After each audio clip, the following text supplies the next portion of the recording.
बघितला गेला तर लोक हल्ली बरीच सुशिक्षित जी मुलं आहेत ती खूप शिकतात, ॲग्रिकल्चरचा अभ्यास करतात आणि गावी जाऊन शेती करतात किंवा चांगल्या हुद्द्यावर असताना देखील ते गावी जातात आणि शेती करतात किंवा काहीतरी सुधारण्याचं काम करतात. तोच प्लॉट हा या सिनेमाचा आहे ज्याचं नाव आहे गाव बोलावतो.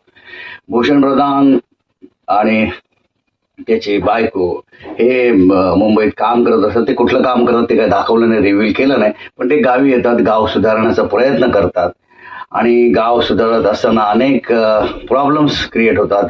पुन्हा तो गाव सोडून जायला बघतो, पण असा एक काही प्रसंग तो बघतो की ज्याने परत त्याला इच्छा होते की गावात जाऊन काम करावं.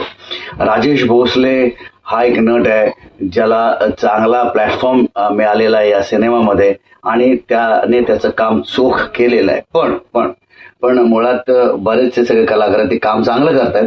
पण काय आहे ना की स्टोरी, स्क्रीन प्ले, डायलॉग हे खूप महत्वाचे असतात.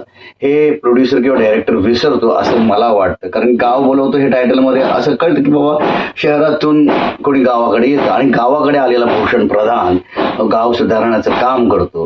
ही चांगली वन लाईन आहे. पण स्क्रीन प्ले कसा असावा ह्यावर बऱ्याच लेखकांना खूप अभ्यास करायला पाहिजे असं मला वाटतं.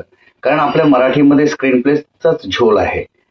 सिनेमा कसा रंगवला पाहिजे ह्याचा विचार फार कमी केला जातो. प्रोडक्शन व्हॅल्यू कमी आहे, पण सिनेमा बनवलाय. आता खूप काय घडू शकलं असतं या सिनेमामध्ये, पण पण घडलेलं नाही.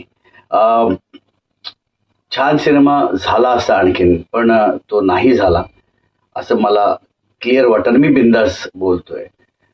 मुळात स्क्रीन प्ले घडलेला आहे आणि डायलॉग्स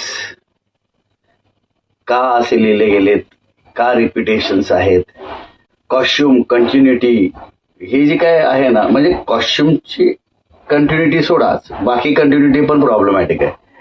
घाईघाईत बनवला किंवा हा सिनेमा फार काळ थांबलेला होता, मध्येच काहीतरी टीम चेंज झाली असेल, असे काही बऱ्याच गोष्टी घडतात इंडस्ट्रीमध्ये. पण सिनेमा रिलीज करताना तो आपण पैसे खर्च करतो, प्रोड्युसर पैसे लावतो, एडिटिंगमध्ये बऱ्याच गोष्टी आपल्याला दिसतात, कळतात, पण का असं होतं हा खूप मोठा प्रश्न सगळ्यांच्या समोर आहे. खास करून मराठी इंडस्ट्रीमध्ये लो बजेट फिल्म जेव्हा बनतात तेव्हा या सगळ्या गोष्टींकडे लक्ष दिलं पाहिजे असं मला वाटतं.